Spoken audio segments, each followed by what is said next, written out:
Hi, this is the Social Jello with Angelo show. My name's Angelo.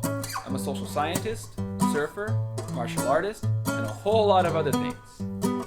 Coming to you live from Kasai City, Japan, the Social Jello with Angelo show. Hey, what's up? Thanks for checking out Social Jello with Angelo.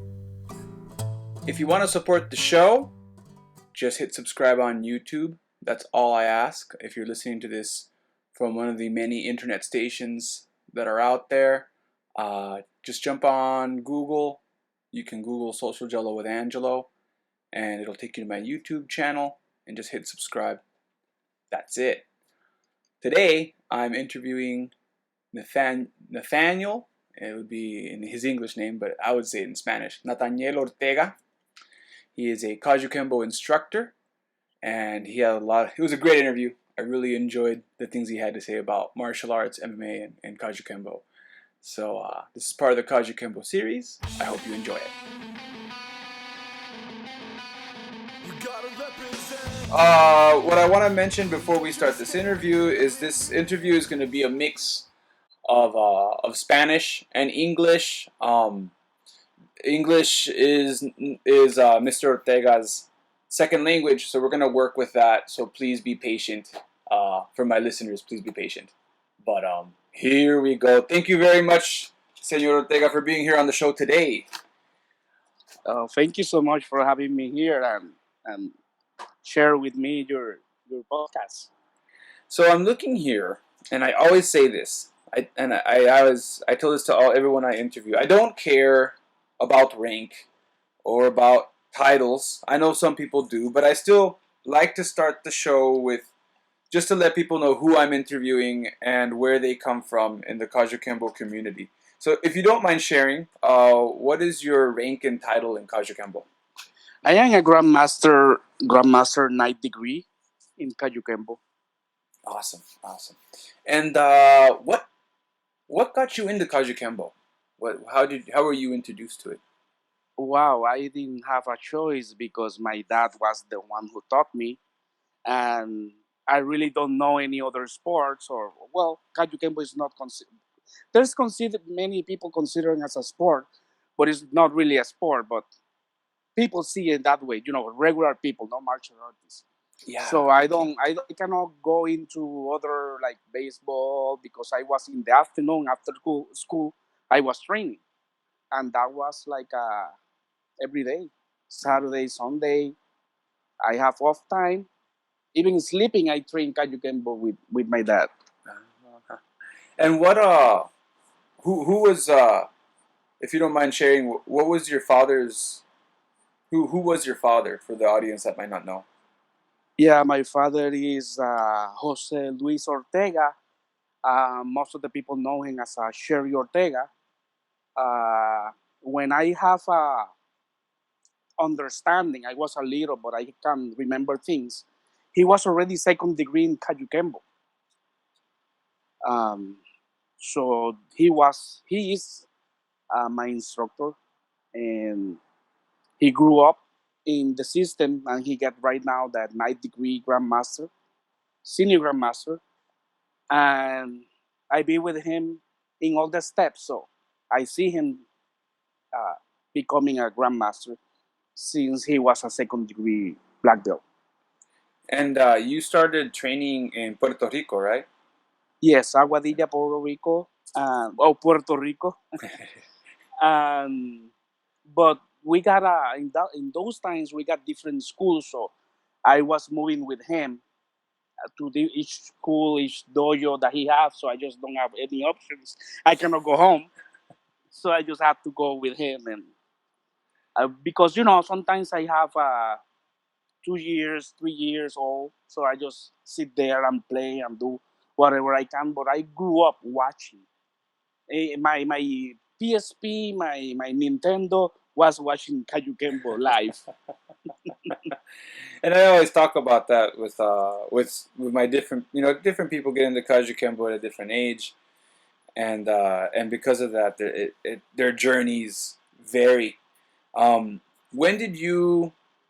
So obviously you grew up. You were you grew up in a martial arts family. when did you start? Obviously, like you said, you've been training your whole life. When do you feel that you started formally?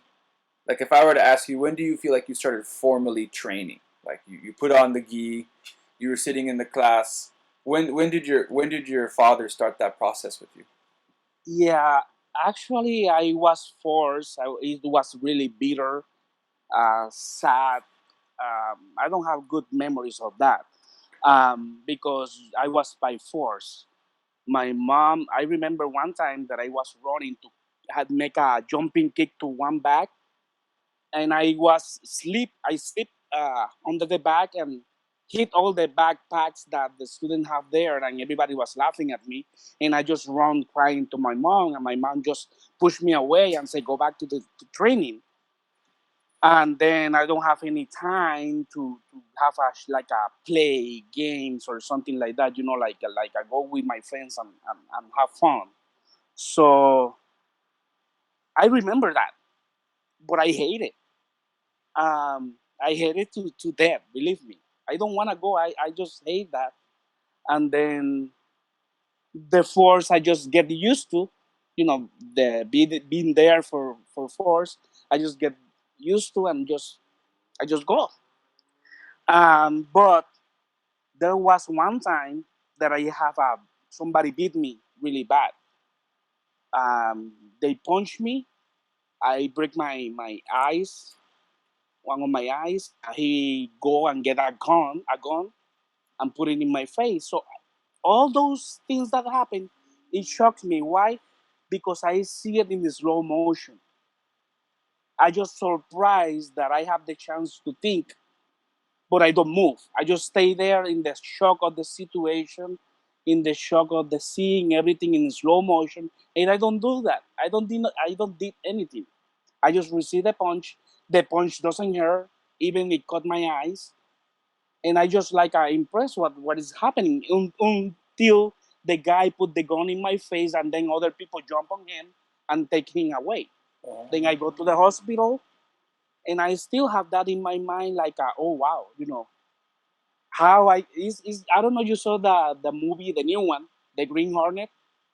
That you see the guy how he schedule all the movement and do the before the fighting start. I don't know if you remember that. It's If you see that been movie, a minute since I saw the remake, but I there's a few different ones, but I did see the remake, but it's been a while, and I need to review that movie again. hmm.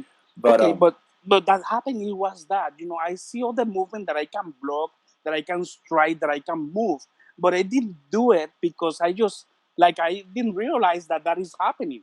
yeah, But I have the time. It's like a forever. When the guy threw the punch and when the punch hit me was like a 10 seconds easily. In my mind, can be fast because we are close, really close. But everything is like long.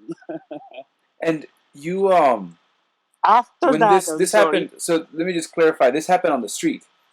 Yes, Okay. and after that, I realized, hey, this helped because I was not on the floor. I survived the punch. I can continue moving. I just impressed. So I wanna train more hard. And that time, my father don't realize that I want trying to take it seriously. So he sent me to train to other groups, other people, other students that he have. He said, no, you are not allowed to train under me anymore. Go to other town until you show me that you really wanna make this. Hmm. How So old were you when that happened? that was in '87, I think. 87. I have to count. Let me see. 87 from the I born in 74. 84, 5, 6, 13 years old, Okay, yeah, about maybe. 80, 87, 74. Yeah, about 13. Yeah, Yeah. My math, something like that. my math isn't I the am a best, but martial artist. yeah. I Yeah. am a martial artist. Yeah, yeah. You do So this for a long time. That number gets harder and harder to calculate. But yeah. but yeah, 13. So you were 13 when someone assaulted you on the street. They punched you in the Hmm. face. They busted your Hmm. eye. Hmm. They pulled out a gun on you. Hmm. This happened. You said some people tackled him to the ground. Who was it? Just Was it random bystanders? Were they your friends? Who tackled him to the ground? No, it's because I grew up in a caserío. What do you call low income housing place? I don't know how it's called caserío. Caserío is like let me think here. Yeah, it's kind of like it's a low income housing. House. Yeah, I was grew up there. I born and grew up there. So I was the good guy of everybody because I am a martial artist. That's. But most of the people there was not nice. What in that time. So I just probably messed with the wrong guy, and I got my reward. Yeah, And my experience that experience I am telling you today, so it's not bad. So some bystanders, they tackled him to the ground. They took the gun away. You ended up going to the hospital. I still got my stitches in my. I can go look to the mirror and I open my eyes with my hands and I can see that some stitches that I still got. And after that, you decided to start taking the training seriously. Seriously. That was your first step. Yeah, and in that time, my dad don't allow me to train under him because he knew that I hated. He know well. I was imagine 13 years of my life stuck on there. Why I say stuck?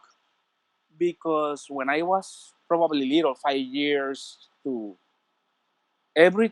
I have to take a test for my white belt, and every time I forgot because I was a kid, my white belt at home, my father made me take another test for the white belt.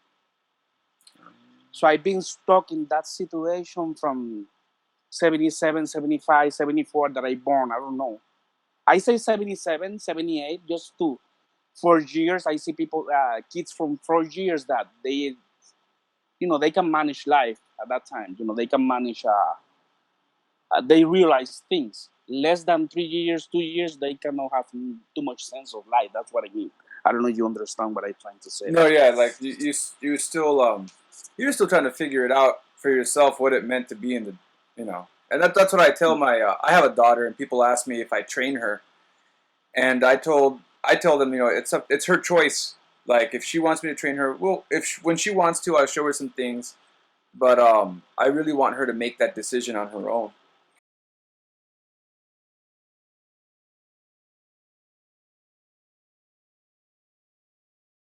So yeah, as I mentioned, that's a choice she has to make. But for someone like you, and even in my situation, I had a very similar experience where around 13, 12, I was jumped by 6 guys and I was almost put in the hospital. I got lucky that a friend came in and helped me out. Where was that? That was in Escondido, California. It's in North County, San Diego. It was a rough neighborhood. I also grew up in low-income housing, like very similar situation. Okay. So for people like us, it's not a choice, right? Our environment reminds us that it's either you learn how to fight or you don't survive. Yeah. So it's a bit different. And one of the things that I want to say is that my dad never trained kids, so I was the little one because he wants me training with the adults. So even his higher rank there, I got almost the same level of training or the same level of uh, even I was more young than them. So you were the youngest. You were the only kid in the class. I was the only kid for like probably 4, 5, 6 years that he have a black belt, and then those black belt was more open minded and have the patience to teach kids. Sorry, to teach kids. My dad made me run like more than 10, 15 miles before the class. That was the warm up. So he was essentially training you. Since there was no kids program, you were just in the adult program from the start. Yeah, and was not nice. Then he don't take me back. He made me go to train with other of his students, and they are the students don't teach me either. They just give me exercise to make me quit. Trying to break you. If I don't finish the exercise that I have that day, I had to continue with the next day exercise plus the exercise that was left from the other day. So I really have with them maybe 5-10 minutes of class that I can finish my exercise, my punishment, and then I can take something of classes on some kind of classes. And what were you still? Because like you were saying earlier that your dad would make you test for your. You had a white belt for a long time because your dad was very strict about the testing. Yeah. At this point, were you still a white belt, or did you? Yes, still Still a white belt. still white belt until that like in '88, I think. 1988, I think that I got my yellow belt finally after 13, 14, 15 years. So yeah, he did not. He didn't go easy on you because you were his son. That's for sure. He comes more easy in the next years coming, because I remember to my 18th birthday, he gave my black belt as a gift. He said, "This is your gift," and he gave me. It's not an earn; it's just a gift. It's okay. When I was 18 years old, he just gave me my black belt. So okay. Arguably, you did earn it, just in a different way. That is, I have a good relationship with him, not as a father, but as an instructor, student instructor. We always talk this way. But even inside that, we have this joke situation that we make jokes about it, about stuff, and it came like a joke. So you decided to start taking it seriously. You left. You moved on to other schools. Your father's students still went hard on you, and Oh made yeah, and trained and made really emphasized the hard style training that you were going through. You got your black belt yeah. at 18. Um, when did you? Obviously, when you said you were going to take it seriously, you were thinking, "I'm going to take this seriously to become to defend myself," or were you thinking more like, "I'm going to take it seriously and start? I want this to be something like I have this love for Kajukenbo and I want to share it with everyone." Did you always have that feeling, or was that something that came a little later? I take it seriously because I noticed in that moment that this thing worked. This thing really worked. Even me, that I was in those times, don't put in my 100%. It works. Why? Because I survived and I have this time to see what's going on. I did not move. I did not defend myself in the proper way, just because I didn't know. I was not taking the training seriously, so I cannot do nothing. But I have the chance to see the punch. The punch doesn't hurt. I just feel that the pushing back. That's it. The pushing, when the force push me back, and I just realized that I can control the situation if I have more training. In that moment, I just jumped into the training. Even the student of my father don't treat me really good, made me quit. That kind of training that they did, exercise, no techniques, make me stronger. And I slowly became going to the top. I mean, in belt system, the ranking system. And in one moment in the story, I was with my father's top student as a top student. And the problem that I have in that situation, is that they trying to don't make me go up. So that's kind of rough. First, I was the son. Second, blah blah blah. Can be something like Conf- this guy coming up. yeah, Going up. And now what are we gonna do? yeah. It's kind of The top. My father top student said, "Oh wow, now his son is going. So what are we gonna do?" I don't know. It's just, I see it funny because they really make me strong. I remember me fighting with them, and I just feel the same thing that I was feeling when my confrontation happened. Just feel the push. I don't feel the punches. I just feel the push, and I can continue going on and on and on. I don't, and in that helped me in the tournaments.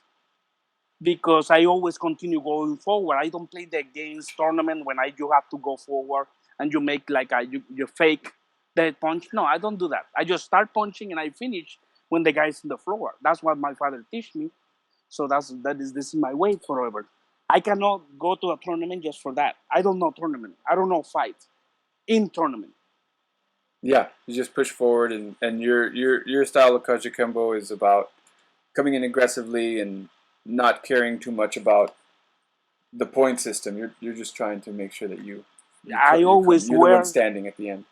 always in my patch says self-defense system. It doesn't say sparring. It doesn't say anything. I believe the sparring, okay, that can help you with the cardio as how I see it. But if I teach my student to fight, what he gonna do?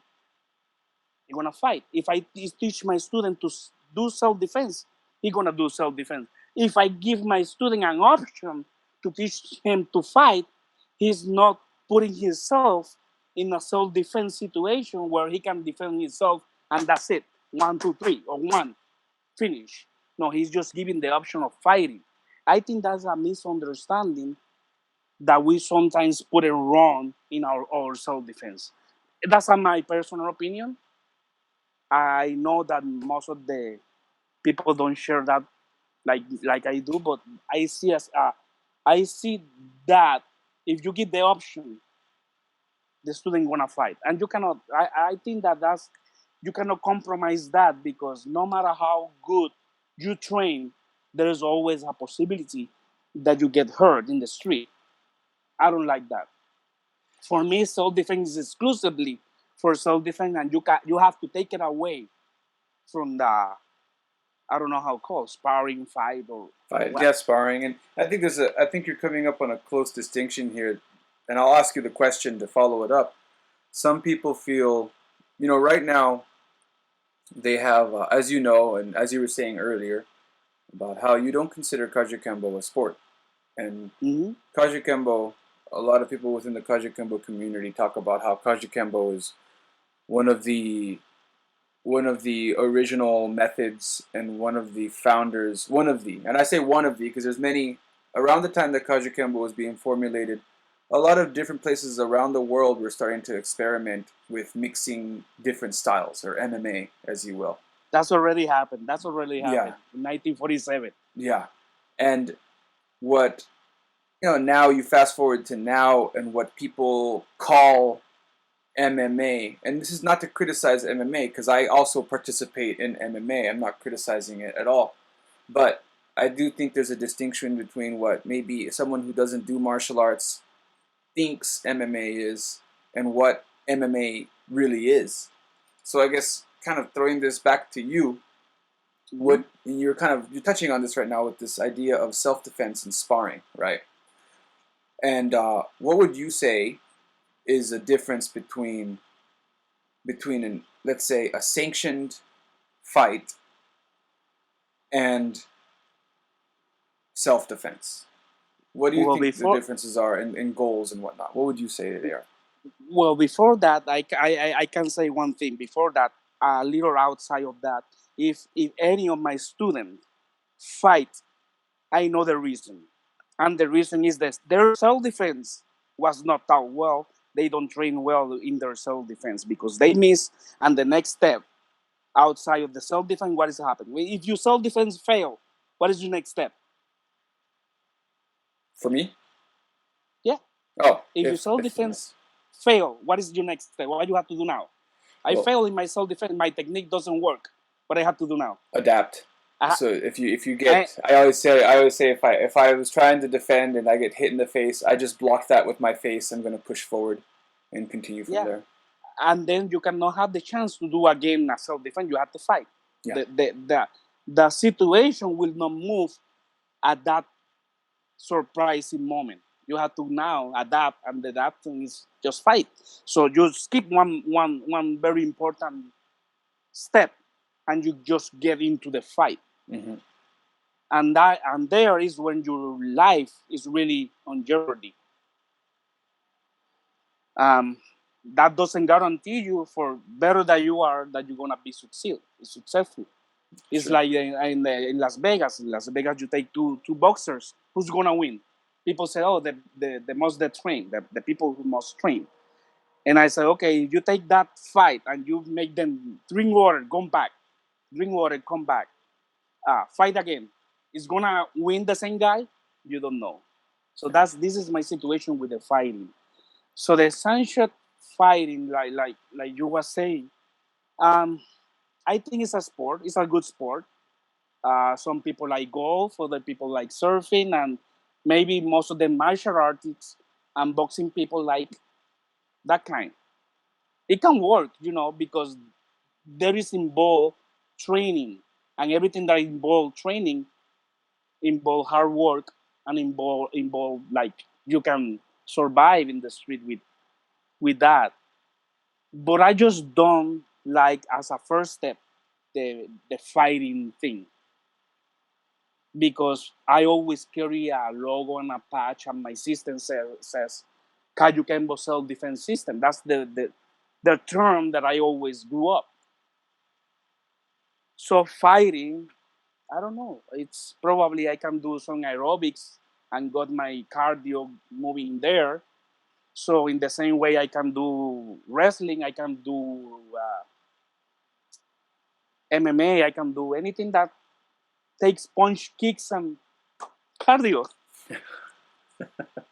But self defense, you know how hard it is to make make perfect one technique that make effective that you don't have to fight, because fight, if you see two dogs fighting, to teach them. It's just natural instinct. You don't need to be trained to fight. You just need cardio. And I don't know, whatever hits you, what always hit the person is a lucky punch. I don't know.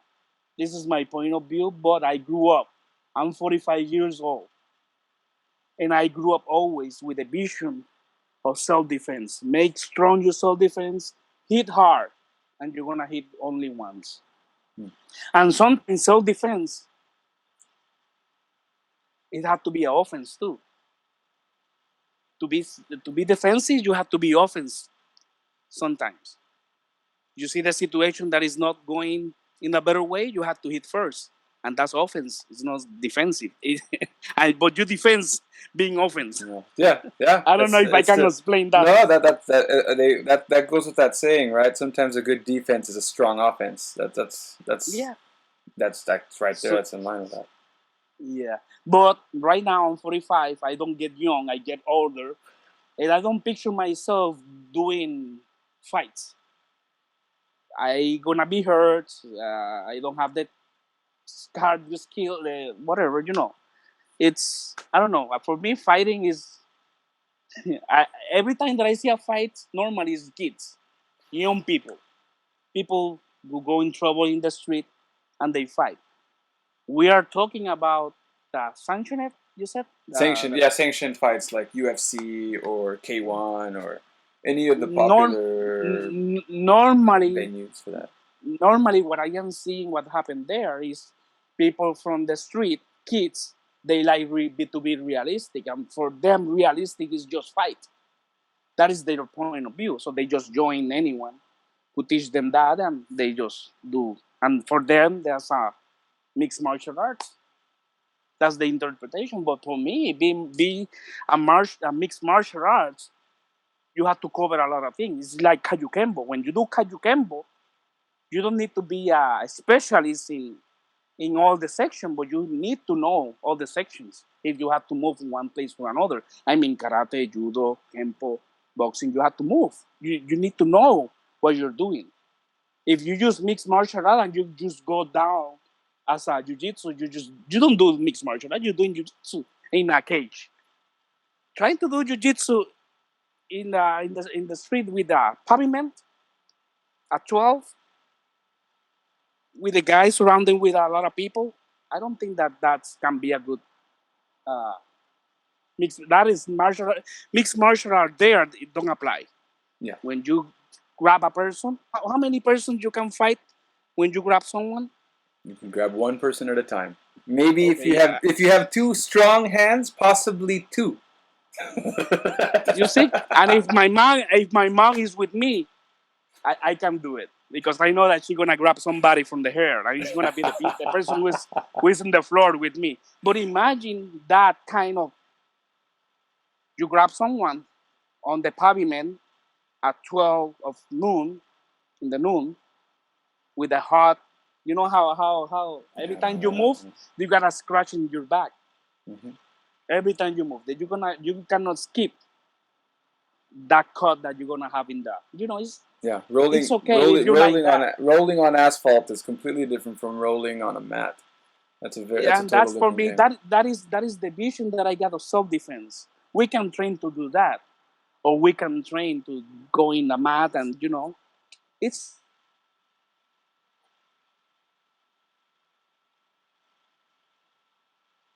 be a good guy or bad guy. You wanna rob a bank or you don't. It's for me. It's self defense involve more discipline because you have to train even one punch. One punch. My instructor made me throw the punch 1,000 times. So All right. So I don't know. You you no, got another I question? got yeah, there was a small sound issue, but I'm gonna fix it later. You cut out for maybe 2 seconds, but I'm gonna right now. This what I'm telling you right now is gonna get cut out. But so if I understand what you're saying correctly, Mm, you for your philosophy, there's a difference mm. between MMA, sparring, and self-defense. Yes. These are all three different elements that sometimes they mix, sometimes they converge, sometimes they don't. And of course, as you mentioned earlier, doing MMA will make you a stronger fighter because it's fighting, but it's still different from a aspect of self-defense where you're thinking more situational awareness. There's different aspects to what the goal is. What's the goal? Yeah. I think that's one of the things that's all I'm always. That's one of the first questions I'm always asking people when they come to my gym to train is, well, what's your goal? What do you want to do?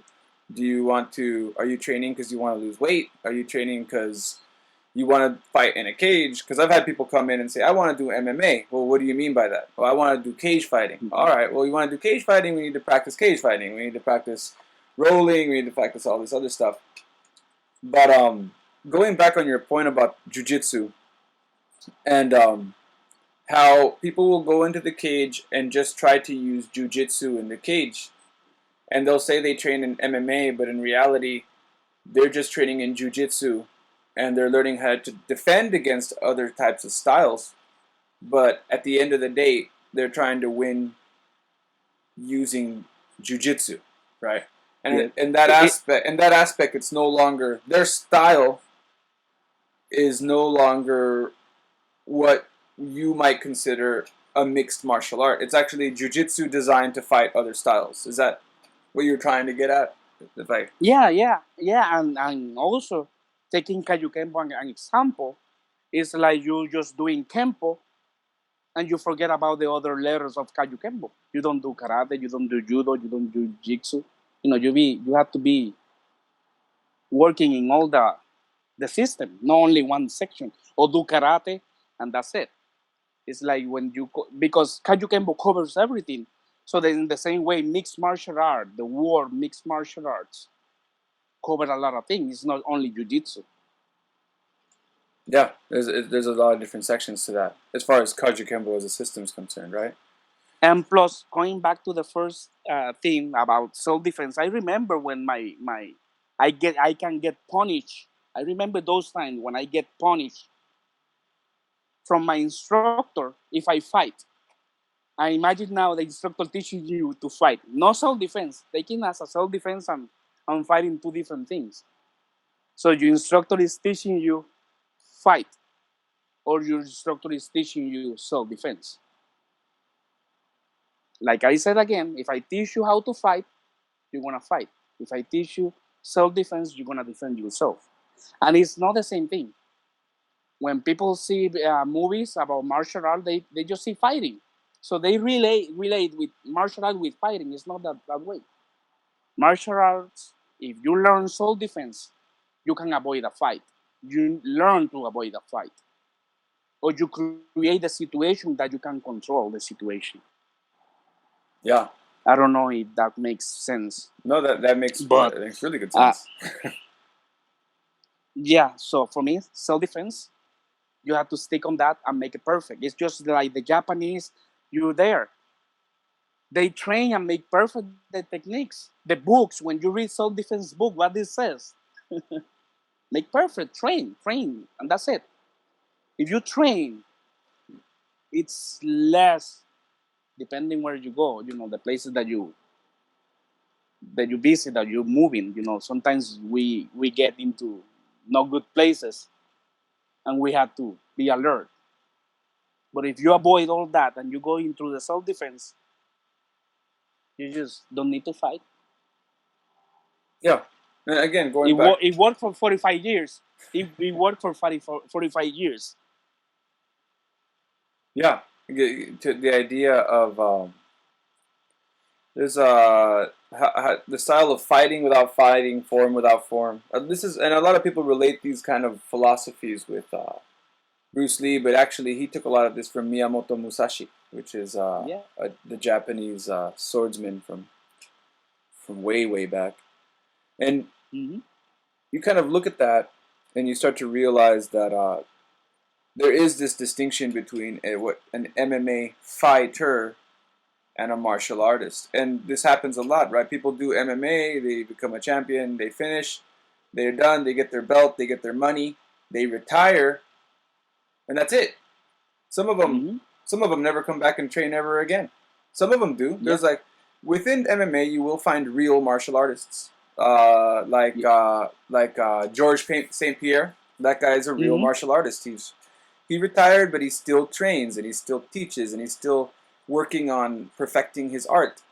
But you'll also have other fighters that they stop and they just disappear, and they don't try to teach or pass on because they arguably were never martial artists. They were fighters. And that's kind of a distinction that you're kind of bringing up here. Yeah. So coming back to your personal story, we're going to reverse here. We're going to go back to the moment, if I got this on my notes here. You got your black belt, and then you continued training. You continued. When did you start teaching? When did you start running a program? When I was a green belt, I had the chance to step and do a class, and teach a class. Was not my class, was my father's class. So he wants to start preparing me for a black belt or an instructor or for a teacher, to be a teacher. So I started as a green belt to do that kind of teachings. So you started teaching at you started teaching a class at green belt. In green belt, yeah. And then, so you've been teaching since then. That's when you started teaching, and you've been teaching since that point. From there, I don't stop, because when I was teaching, I see in the students my faults, my mistakes. So from there, I can do more training. That was for me become also my training, because I can see my mistakes in the students. So for me, it's continue learning. It's a continuous learning. It's not just teaching. I'm learning there because I can see my mistake when I was teaching. So that teach me a lot.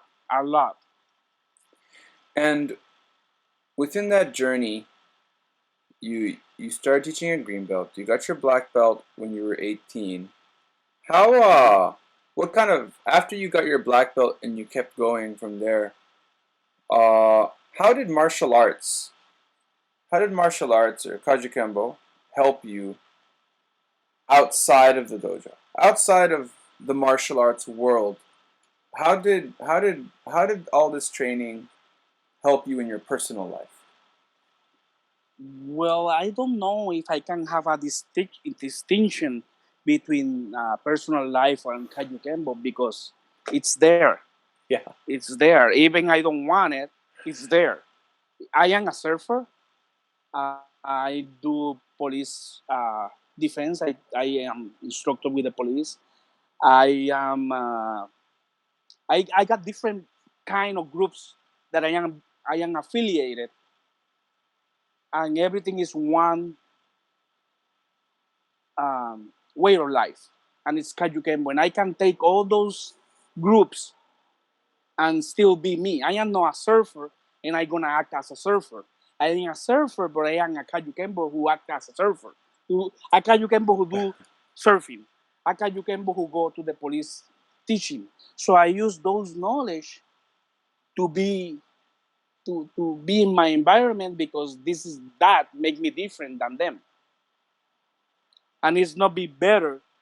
It's just have something to so that have something to contribute, and it's what we got. And I feel that Kajukenbo is a perfect system.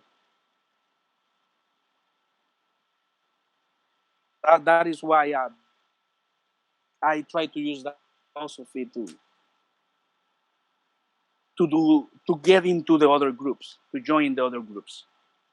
So you saw when you started surfing. When did you start surfing? 1989. Okay. All right. So Because that was a little bit of rebellious thing.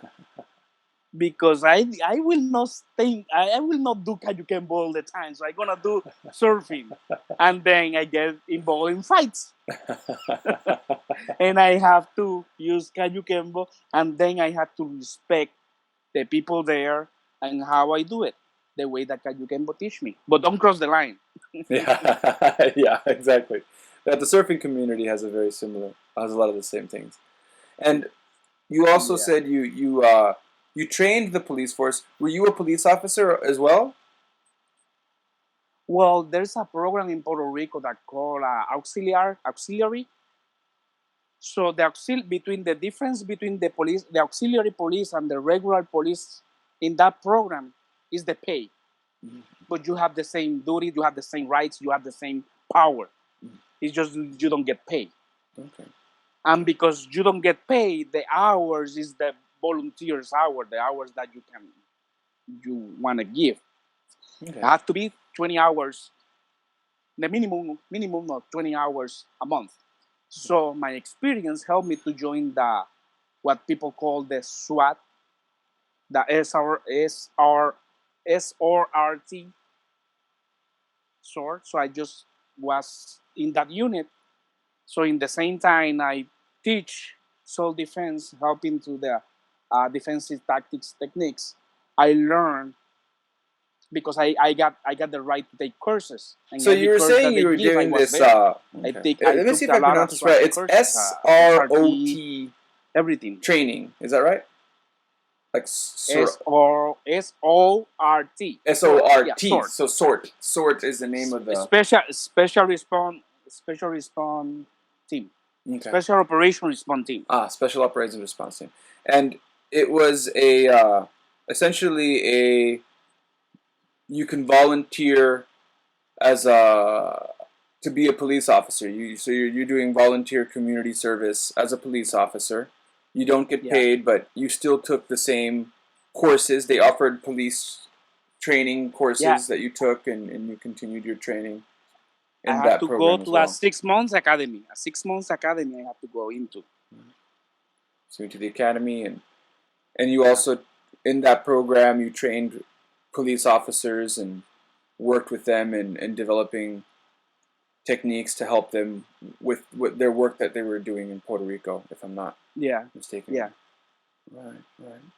And so obviously, coming from the Kajukenbo background, it kind of led you down this path where you would get involved in things, and Kajukenbo still came back into your life. What kind of going into you did that as your career at one point in this story you ended up moving to Hawaii, correct? Yes. When and how did that end up happening? Okay, what happened was that we've been involved in a different association. My dad, for some reason, when I start working in the program that he have a lot of techniques from different methods, Kajukenbo method. He got from Tony Ramos, he got from Harbuna, he got. I don't know. You saw some of my techniques on Facebook, Yeah. and you said, "Oh, that technique looks familiar." Yeah. One that I have. Yeah. Yeah. So for some reason, my father's first teacher or second teacher, because my father have like a four teachers, Okay. because they have jobs, they pass my dad to the next one. So they allow my dad continue training because they was involved in different kind of works that cannot continue teaching him. So we was involved in a lot of method of Kajukenbo, from the original method, and then I got this blessing that I start traveling to do seminars around the world. And in one of these moments, I came here to Hawaii to uh, to do a seminar, and I met this girl, and I just commit with her.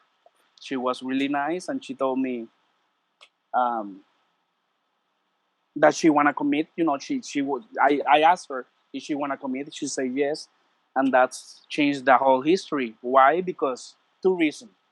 I fall in love. Plus, I got the chance to train martial arts in the Kajukenbo. What we call that? What we can go? The Like Mecca. Kajukenbo. The Mecca. Yeah, Right. of the Kajukenbo. So I gonna have more chance to meet people, look for history and research, making the research of Kajukenbo, how the things was. That was my first step, how the things was. I wanna learn. I remember coming and I said I wanna learn the first technique that was the way that way back in the days they do that first, the number one. I wanna learn the number one from here, from Hawaii. That was the OG, my the mindset. OG original number one. Yeah. Yeah. Wow. Yeah, so it was really a nice. I love Hawaii. I don't like the price, the the way that higher price and the traffic they got here, but the rest is perfect weather, beautiful people. They really live in aloha. You know, you feel the aloha when you walk in Hawaii. People say nice to you. They really good people here. I love it. So something I want to bring up to some of my listeners that I'm sure people who already do Kajukenbo know, but for those of you who are listening who don't, you're listening to the Kajukenbo series, you're learning about Kajukenbo through this series. One thing I always mention, I've mentioned it before in some of the other interviews, is that Kajukenbo has, within itself, it's a style, and within a style, it's a mix of styles, and within those styles, there's different methods.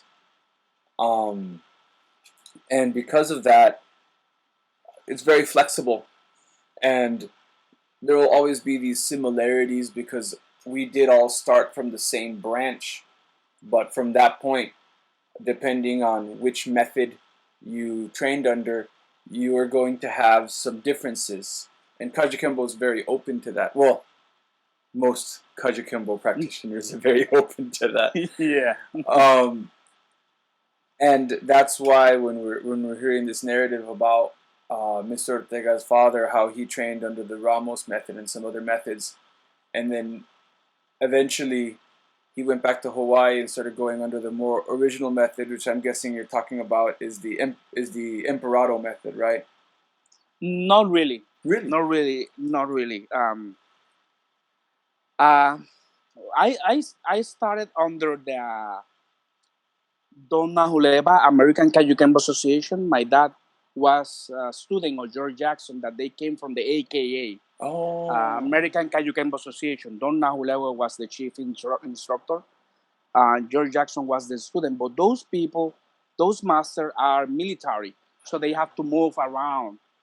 So they was stationary one time in Aguadilla, that was a Air Force base on Ramey Air Force Base in Aguadilla, Puerto Rico. So they was stationary there. So my father trained there with them. But uh, George Jackson have to go. He entered in the Secret Service, and he don't have the flexibility to continue working.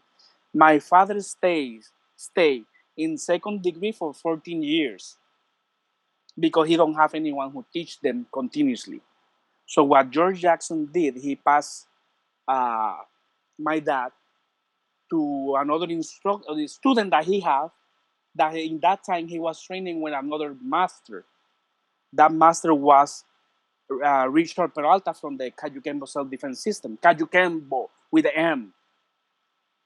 What happened was that Don Nahuleba was retired and George Jackson was busy on his work. So my father looked for another instructor. That instructor was Jerry Wright. Jerry Wright was at that time training under Richard Peralta. That was Kajukenbo with Alejo Reyes lineage. You know, Don Nahuleba was the first black belt of Alejo Reyes, and Richard Peralta was the second one. Okay.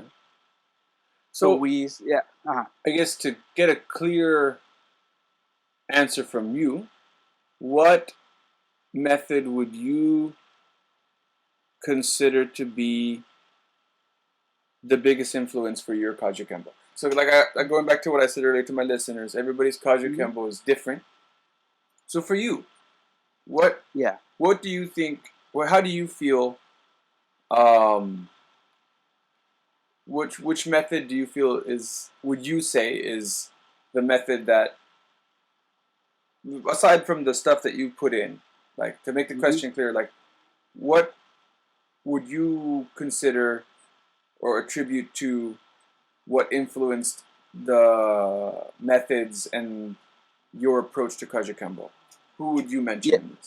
Definitely the original method is my biggest step. My foundation is the original method. And that's from Alejo Reyes. Okay, Alejo Reyes. Okay, that's what I want. That's what I'm trying to get. Yeah, because we was under. I remember that my father was a second degree from. Let's put it 74. It's way back to the 60s, but let's put it from that. You remember, Don Nahuleba was Alejo Reyes' first black belt, so we was under that part until 1989 probably, that we moved under Richard Peralta. Second black belts from Alejo Reyes. Okay. So you would say that's for you is what influenced your Kajukenbo would be the Alejo Reyes method. Yeah, we stayed there with since 89 to 93, I think, because in 1993 my father found Jaime Vasquez from the first generation of the Kajukenbo in Palama from Kauai. And that Vasquez? Yes, Jaime Vasquez. Jaime Vasquez. And in record, he passed away. He was the second oldest Kajukenbo that was training in age. Okay. So what happened was my father made a transition, because in that moment people don't like to talk about politics a little bit, but you know, I understand. But you know, this is what happened. Richard Peralta have a little rough with Sillo, and there is like a split, kind of split. You know, he still respects Sillo as the Sillo was who he is, but they don't get along. Too many things involved, but it's okay, you know, and that's why my father moved under Jaime Vasquez. Okay. But we still connected with the brother of Kajukenbo, with M. I love them. They are our brothers. We trained long time. So I consider myself part of that family, even I am not belong to that family anymore, because we continue moving in training. So we went under Jaime Vasquez until he passed away. Then we realized in that moment when Jaime Vasquez and Tony Ramos crossed paths that we have a lot of influence from Tony Ramos. A lot of techniques of Tony Ramos, we have it. And that's thanks to the first instructor of my dad. And just to mention to my listeners, He mentioned Sijo Imperato. Adriano Imperato is the founder of Kajukenbo, for anyone who One of the doesn't, one founders. of the founders. And that's something that you can check the Wikipedia page, and I always have that in my episode notes, so you can read more about Kajukenbo history, just to kind of brush up on that. So, and I'm glad you explained that. And again, I want to make it really clear for those of you that do practice Kajukenbo and are listening to this. I am not huge on names and the politics. I find the lineages interesting, but I'm not one of those people that goes around flashing out my lineage first, if that makes any sense. I know some people are, and not to criticize those who are really about lineage and talking about that and really love the politics behind stuff. Me personally, I just ask so that people have a good idea of where my guests are coming from, and I appreciate you breaking that down for anyone listening. Um, Also, if we can switch gears for a bit here, real quick. Mhm. So, I know I follow your Facebook page, and I'll be honest, I fucked up the other day when I was talking about who was I interviewing? I forgot who I was interviewing. But Maybe Tavares. maybe Tavares. I think I fucked up when I was interviewing Tavares. Actually, it might have been Tavares or the guy before that. But I totally forgot, or it might have been John Hosley. Either way, I totally forgot the name. I know I saw you training in the Middle East, and Okay. I forgot lots of things. I blanked out on where you were training. Uh, I didn't mention any names. I was just kind of speaking in broad terms because I was talking about. Oh yes, it was an interview I had with Sifu Bob Darish. We were talking about how Kajukenbo is all around the world. It's international, and it's even Mm. as far, but it's really scattered. Like there's a lot of schools in the U.S. centralized, focused a lot in Hawaii, California, and in Puerto Rico, and then kind of semi-scattered throughout the middle. And then there's Mhm. some schools around the world just like spotting, but we're not exactly huge, but we're not small. And Mhm. I mentioned that that there were schools in the Middle East, but I totally forgot where. And Mhm. later I checked, but I guess from you, where I saw you doing seminars out there. So would you mind talking about that? Sure. Sure. I will love because I really research. I really go into the history. I like to what I was. Somebody taught me something. I want to review that, and I want names. I want evidence. I want dates. I want, I am really a researcher. I am not a historian. Yeah, The historian, people who know, historian. yeah. Yeah, yeah. But I like to learn and I like to research. And definitely, if I have something wrong, I just need one call and I can discuss what I found with the person who told me that I am wrong. I just fix it if he gives me the evidence. Yeah. Yeah. In no part of the history of Kajukenbo, um, I have something to do if it's wrong or right. I just want to bring what is true and what is correct. If the history is right or wrong, it doesn't affect me. It doesn't affect me in any way. Um, Saying that, Kuwait is the Middle East, the place that is, I think, is main focusing on Kajukenbo in the Middle East because the war what happened there in 1992, I guess. I think 1992 was the Iraq invasion to Kuwait, and then the U.S. forces went there and do what they did. So in that moment, a lineage from Joe Halbuna, um, um, I forget his name. I know that I think there is a student of both Mass Meyer. William Bieber. William Bieber was there, and he have the first and biggest Kajukenbo school in the Middle East. In Kuwait. In Kuwait, yeah, because the war and they was stationary there, and he opened a school, a regular school, and teach civilian on that. The information that I got is the school somehow he had to move to the mainland. He left instructor there. The instructor was really good, but he passed away. He passed away, and then the students. don't know what to do. And that's how the school split. So from there, the school split, and each people, there's the top black belts, look for people from different association to bring to Kuwait. And I remember that I think that that first school, they went into Angel Garcia's group. If I am not, I knew that was Angel Garcia was there with one of the groups. I think if I am not the second, I am the third person who went there and opened a school or continue the school. I just, remember the original method, we got similar techniques, different numbers, different elite, but they all have the same brand of techniques. So I got at one school and I started working with them.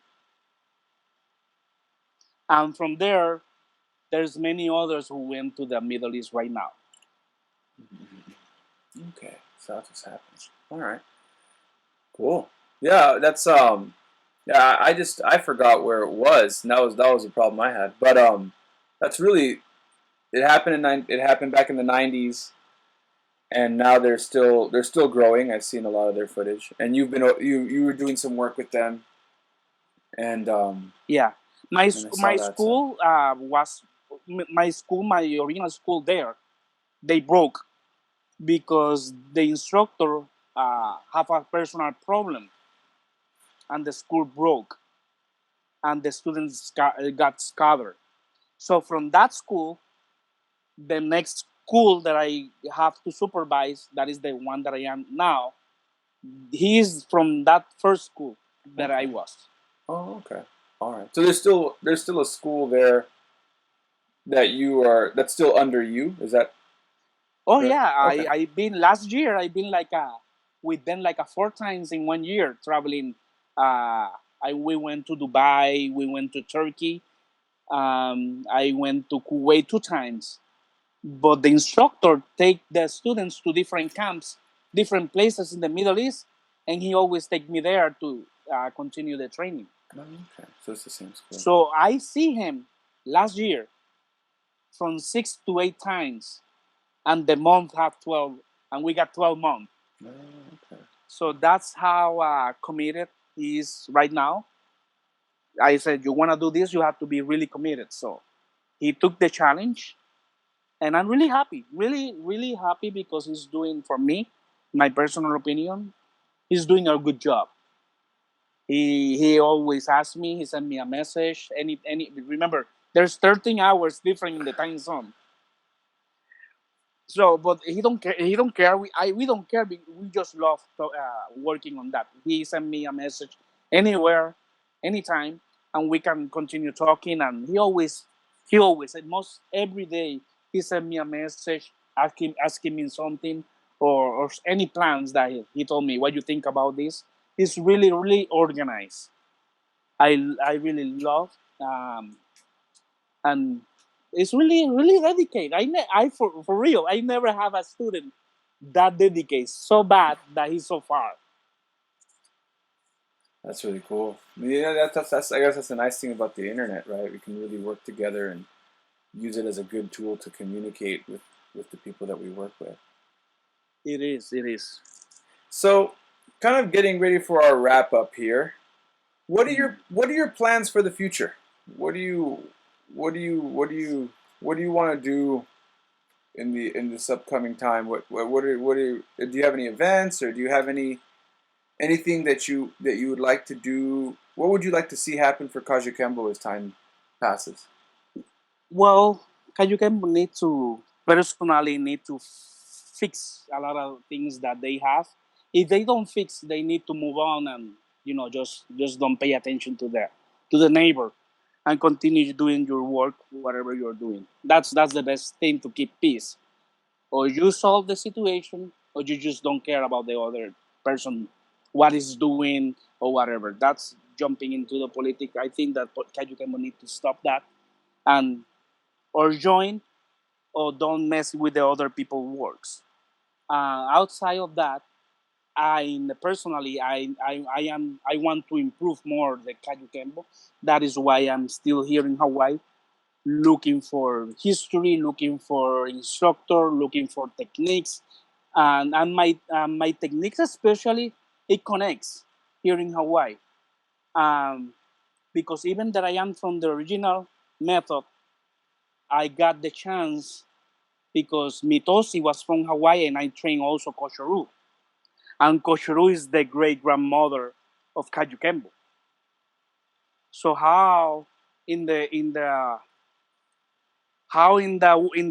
path, in the way, Kajukenbo gets split from the mother or the grandmother.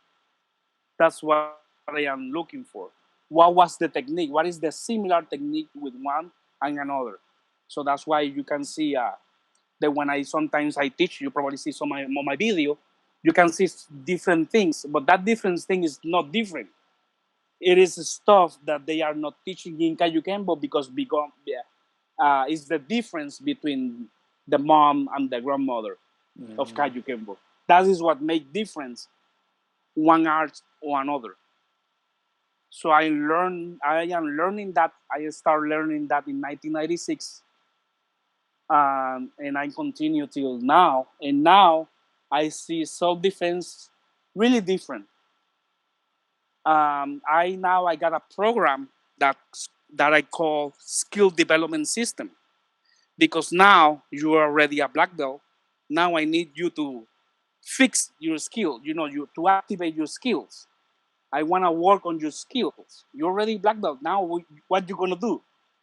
So that is what I am working now, and it's combining Kajukenbo, Koshuru, and other arts that I am looking for, and sometimes some missing links.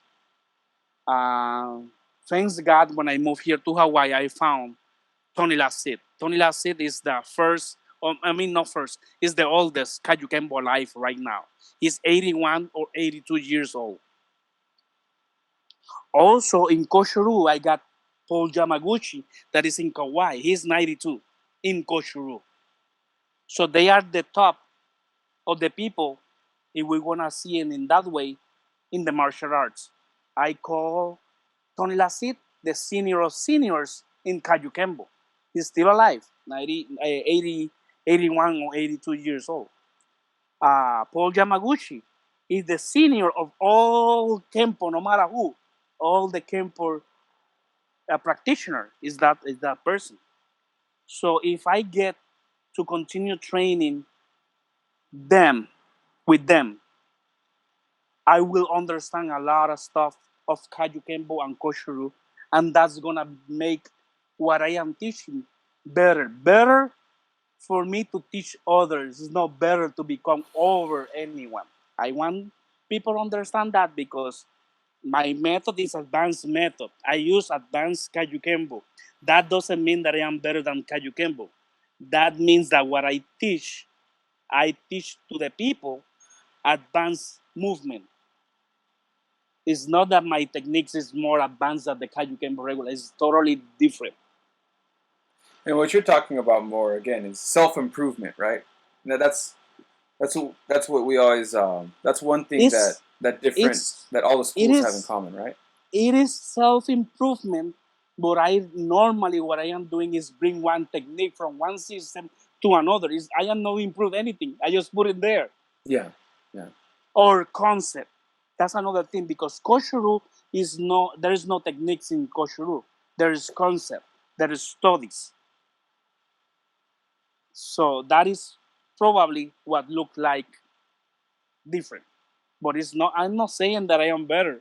When I said advanced Kajukenbo, it's just the way of I teach others. that's your Kajukenbo, right? That's your Well, Kajukenbo. Like well, that's your take on it. well. It's the idea. Yeah, it's the Yeah, idea. I can say yeah. this idea. It's not, because Kajukenbo is nobody. It's Kajukenbo. That was first. I was putting Ortega's Kajukenbo to my naming on Facebook. I don't use that anymore because I think I don't own Kajukenbo. Yeah, yeah, Even for putting my name. yeah. I don't. That That's funny because I don't. for my school, I don't have my name on it either. I just have it because I know nobody knows what Kajukenbo in Japan is, so I just put Kajukenbo Hyogo Japan is the name of the Kajukenbo school out here. Yeah, from where? And that's Yeah? it. Yeah, from where I'm at. That's it. Because I just want people. I don't care if people remember my name. I care more about if a student walks in and trains, and you know how people come and go. So for me, it's more important that you come, you train with me, and you walk away knowing what Kajukenbo is, remembering Kajukenbo. I don't want you training with me and then going and being like, I met this guy, he's from California, his name is Angelo Ferrer or whatever, and then they forget that I taught them Kajukenbo. That's to me not against the point. Like the whole reason I'm teaching is because I want people to learn. The whole reason I'm doing this series, I want people to remember Kajukenbo. That's my take on it. That's awesome. That's awesome. That's awesome. Yeah. So my last question, and my camera died. So anyone listening to this now, I'm going to use a photo, and they can hear the audio. It's mostly a podcast anyway. But my last question. Sad. I'm enjoying this. Really enjoying this. I'm enjoying this too. I love this. What advice do you have for someone who wants to start doing martial arts, who's never trained, and it can be overwhelming, right? You got MMA, you got Brazilian Jiu-Jitsu, you got Kudo, you got Japanese Karate, you got all these styles out there, Taekwondo, Kung Fu. What advice do you have for someone who's just getting their feet wet and they're thinking about training in a martial art, and they don't know where to start or where to go? What advice do you have for this kind of person? Just go to the closest school and start anything, because your life is a risk. If you if you need martial arts as a self-defense, if you're strong and you like to fight, just go to the street and do what and watch two dogs fighting, and you're gonna learn something. If not, just go to the first school and train. If you don't like, if you feel that you cannot go good, doing good in that school, move to another. Even in Kajukenbo, I wish people understand this. We can have a school of Kajukenbo, came from the same instructor, and we can have a school one each side to the other, side to side in any place. And we going to teach different. Even we came from the same instructor, we teach different. Nobody gonna take anything from nobody. It's a big problem. We can be in the same system. My student can train with anyone. We can be in the same shopping center. That doesn't mean nothing. We just a big group. It's not about taking, that's another thing. But about teaching, not two instructors teach the same way, even they come from the same instructor. They don't passion with teaching one part, one section. And it's sad when you have a seminar and you don't take people there in the seminar just because you don't want them trained with other people. That's really sad. I don't care. It can be the same MMA, It can be anyone. Something is something. Start. If you don't like, move on. It's like the shoes. I wear slippers now. Why? Because I get used to Hawaiian. But first, I was using tennis shoes. It's how you feel good. It's yourself. It's nothing more is gonna defend you. Nobody else is gonna protect you. It's yourself. Go anywhere as fast you can and train. All right, so there's the advice. Yeah, it's funny how that works, right? Like you should train anywhere. My philosophy has changed more and more as I travel around the world, and I meet other martial artists, and I've met people that have never done Kajukenbo in their life, but they're doing Kajukenbo. And it's really weird to say that. I know what you mean. But it's happened. I went to China, and I went to an MMA gym because I was looking for a place. Because in China, the problem that China is having is I looked up Kung Fu school, right, and a million schools came up. And I was watching the videos from some of these schools, and I'm like, that's not gonna work. I'm looking at the techniques and I'm thinking, that's not gonna work. I'm gonna keep looking until I find somewhere that looks effective. And at the end of the day, I found this place that was an MMA gym, and the guy was an American.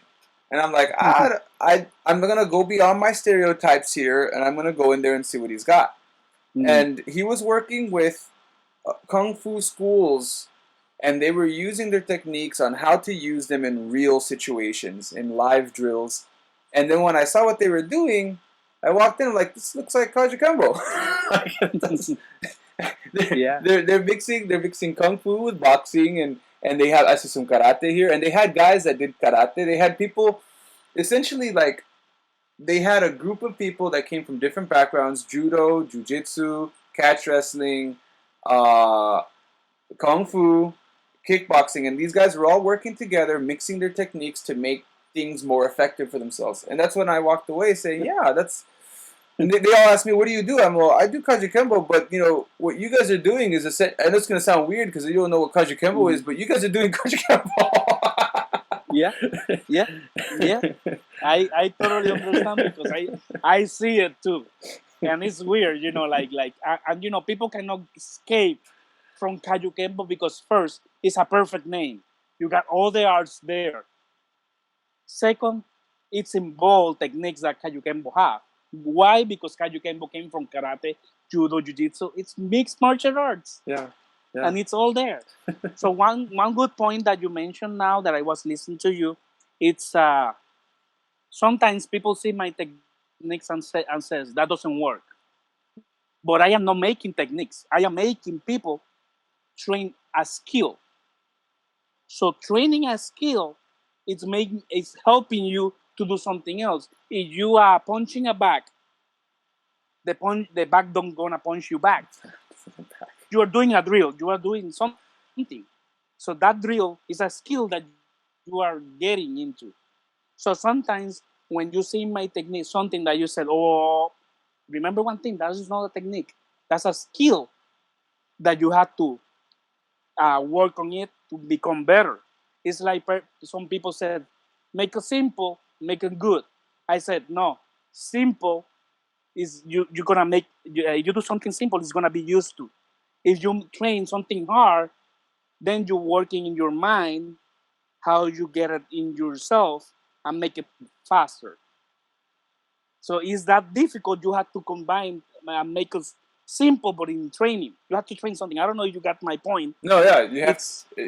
Just because something's hard doesn't mean that it's not effective, or just because a technique doesn't work the first time you tried it doesn't mean it doesn't work. It might just mean that you haven't practiced it enough to make it work. Like there's a lot of things behind that.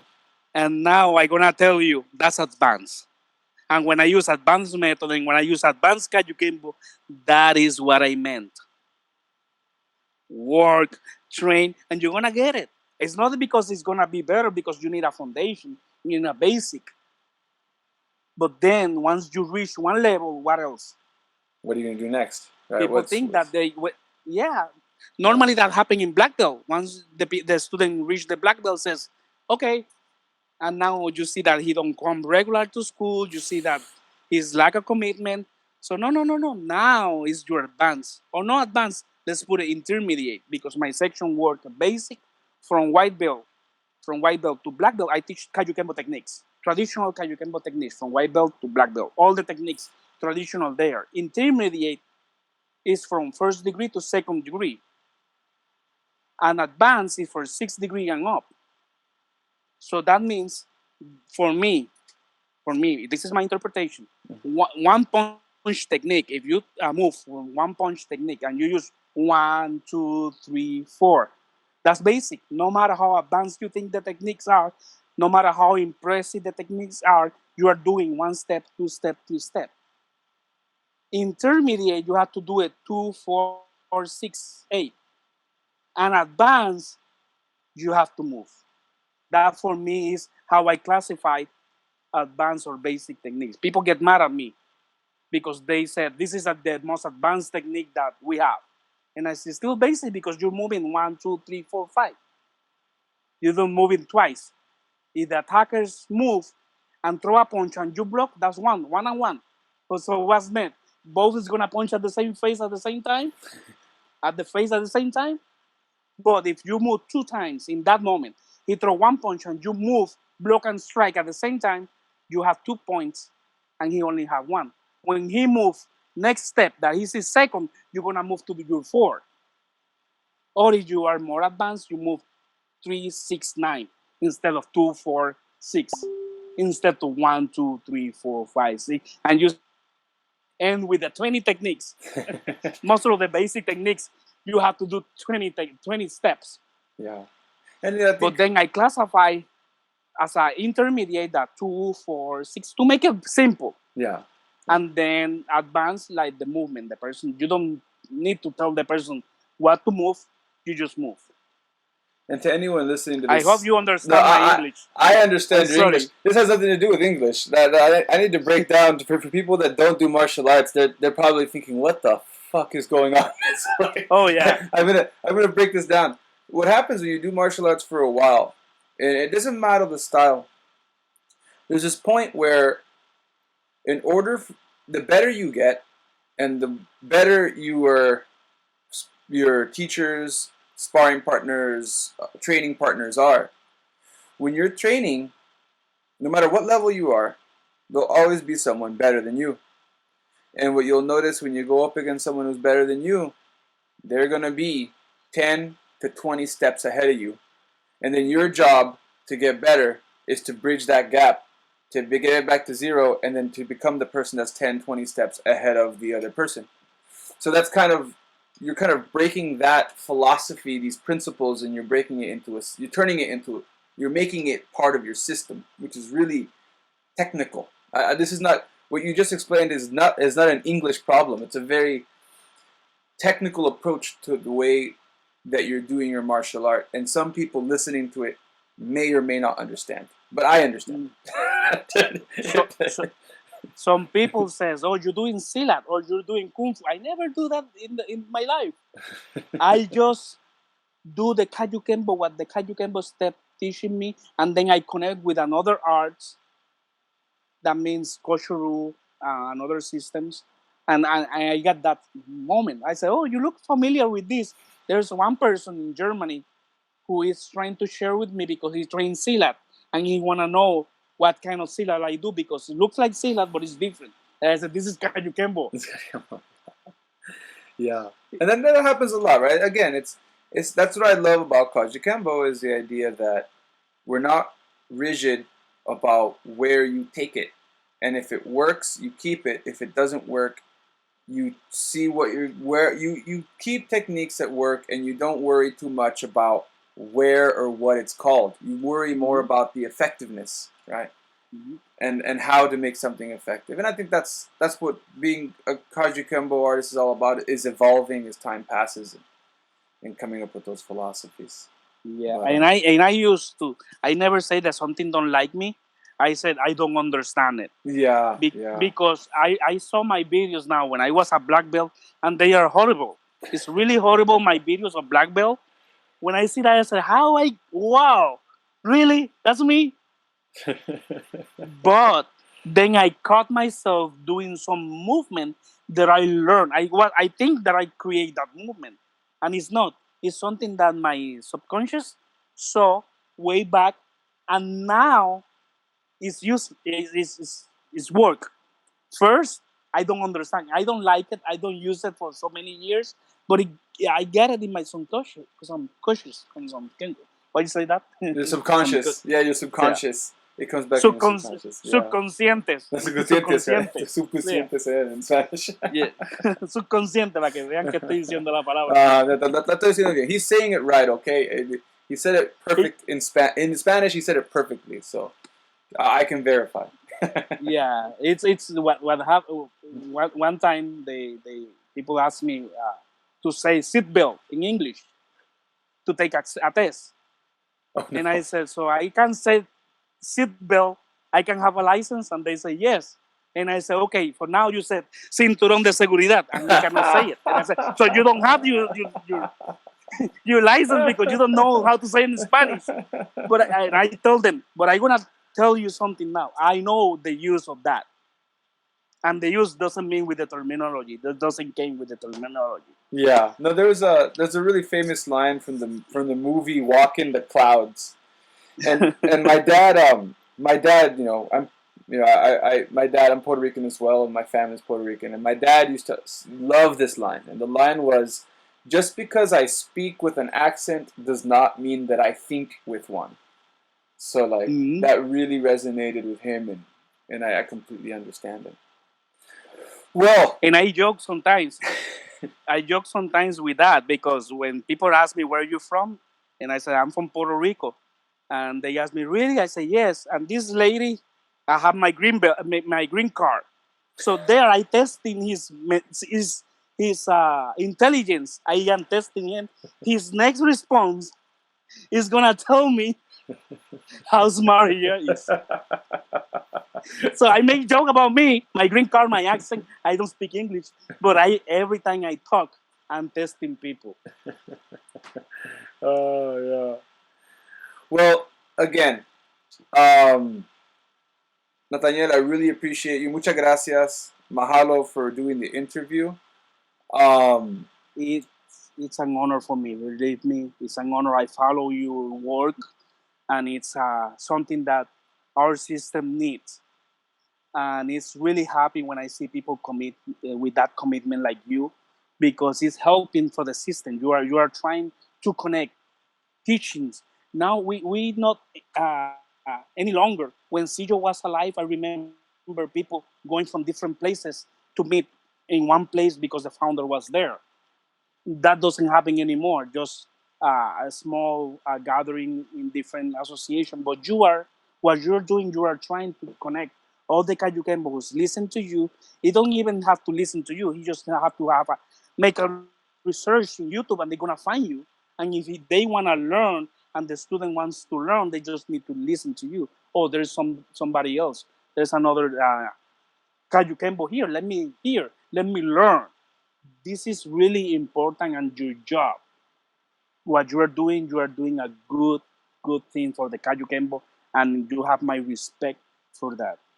Well, that's a great honor, and I really appreciate that. That's the main purpose of my project, is to just get people talking about Kajukenbo, because I love Kajukenbo, and I want people to have that same love. I want to share that love with the world. That's pretty much all I want to do. That's awesome. Thank you for what you're doing. Thank you for what you're doing. All right, so for my listeners, stay tuned for the wrap-up. And that's a wrap. Thanks again for checking out the show. If you liked what you saw, go ahead and hit subscribe on the YouTube channel. The YouTube channel has this podcast. It also has some comedy. I'm also a comic. I do stand-up out here in Japan. So it has some of the material that I work on. So it has a few jokes. And of course, it wouldn't be complete without some martial arts. So it also has a few videos of some of my adventures out here with MMA, as well as Q&A that I do with people that watch the show and listen to it and follow me on my other social media accounts, and I try to answer as best as I can their questions about martial arts and psychology. Alright, well, thanks again. I really appreciate the support. I hope you all have a great week. Peace.